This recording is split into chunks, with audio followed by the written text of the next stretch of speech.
Now, part of the biggest problem with our voting, the reason why moving forward continues to become problematic, is not necessarily because of the other infrastructure, but is because of we the people and our confidence in the electoral process. When we started this conversation, I think I could argue that 70% of us believed that election can be rigged. Actually, not can, election will be rigged. Without any evidence, without no tangible fact, nothing, but we just believed it. So you can be able to imagine, that is the reason why it becomes very hard for us to get to the Estonian path, where you can sit in your car, you can sit in your house, and by the click of a button, your vote gets to the IEBC and you can believe that they will count it right. For us, before the IEBC starts the process, we have already decided that we will not trust them. So before the process is on, before the voting starts, before we are even at the ballot box, we have decided that, you know what, these guys are planning to rig the election. And when we are asked, we start talking about the tribe of the chairman of the IEBC. We start talking about the tribe of the commissioners of the IEBC. And that becomes our argument. And that's why it becomes very hard for us to move that direction. Remember, even the electronic transmission that we have today, the people who argued most against it were the opposition in the previous election. It is Raila Odinga and that faction that insisted that we must go manual. So even when we try to move forward, the staccato continues because sometimes our politics is anchored on more activism than reality.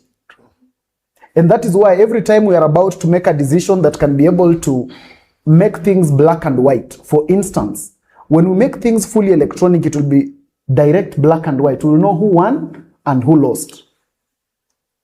But have you ever sat and wondered why the people who never want us to go that direction are the ones who keep saying that election will be rigged? Now, the ones who keep saying it will be rigged are the ones who also never want us to do a process that makes it watertight. So for me, if you ask me, the first problem that we have is we the people. Can we be able to, first of all, improve our confidence levels to our own processes? We can't be able to create a law, create institutions, and then doubt them. Then why do we have them in the first place? It is the reason why you have delayed justice in the judiciary, but you blame the president, and it's yourselves that made the judiciary independent. It is the reason why when we go to the streets and there's a problem and we want to complain of police harassment of the people, we again want to blame the president and not the inspector general, and we are the same ones who gave ourselves the law that made that office independent. So first of all, I'll always ask, we the people, where do we stand in all this? Remember, I want you to ask yourself, every time after an election, when you are celebrating, do you always celebrate because the right candidate has been voted or because your candidate has been voted? Most of us storm the streets because my candidate has won the election, not because the right candidate has actually won the election. So before we always point fingers at everyone else except ourselves, can we be able to start there? Can we be able to ask ourselves, what is my role in all this? When you're talking about what Mwaniki talked about in terms of voter bribery has two people involved, the one giving and the receiver. We most of the time think when we say voter bribery, it means politicians. But we are the ones receiving. So by mere fact that you have been able to auction your future on the altar of 200 shillings, so who should be blamed? Why are you insisting that we must blame the one who gave the bribe? Why don't we also want to be responsible enough ourselves and ask ourselves, okay, what was my role in this? When it's ourselves who are listening to activist-like stories, and now we are being told, you know, guys, because it has become hard for opposition to have a tangible conversation against President William Ruto, now they're telling you guys, development is not important at all. And we are listening to it and we are buying it. So after we buy it and then we suffer in future, who is to blame? Because it is us who are going to love people because they danced for us. It is us who are voting people because they give us activist-like stories. It is the same us.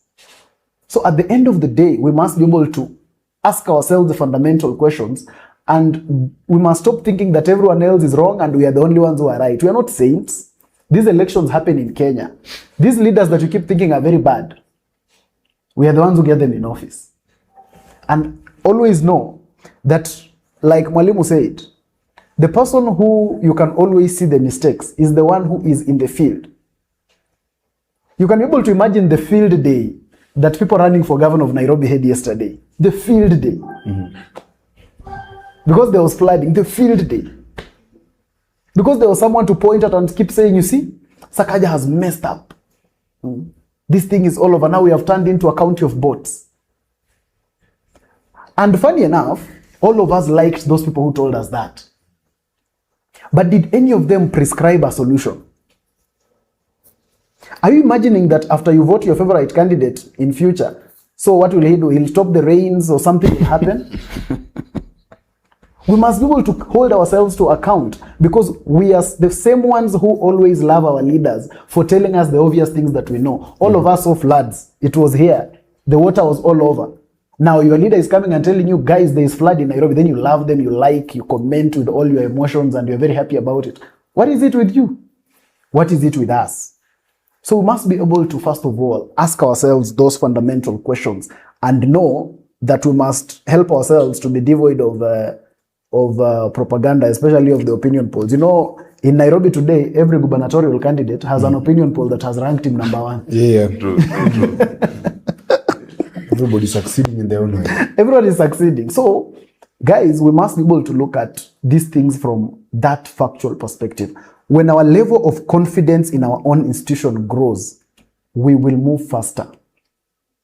But for as long as we continue not having trust in our own institutions because the narrative has been sponsored by opposition, we'll keep having these things called reforms and whatever. If you ask me, we don't need any reform in our election process.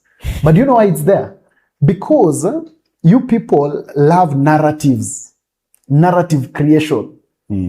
Exactly what Odhiambo has talked about and said, when you look at this document, it's actually a narrative. A narrative was being fed to some people because for continuity, we needed to feed them on something. Hope. And you guys know who wrote the 10-point agenda? Because he said it himself. Because Edwin Sifuna said, I wrote the 10-point agenda. I. In fact, he didn't say we. He said I. So he wrote it himself as a person. So before we even go far and I ask you, is that democracy? If one person decided not 10 points for the whole country. And number 2, who has the responsibility of implementation of this 10-point agenda more? Who has the burden more? If one person who was the Secretary General of ODM wrote the 10-point agenda, and 2, the chair of the 10-point agenda is again an ODM member. Agnes Zan is the former Secretary General of ODM, right? So ODM wrote and ODM chaired. So who has the burden of responsibility of implementation? But who are you blaming? Thank you.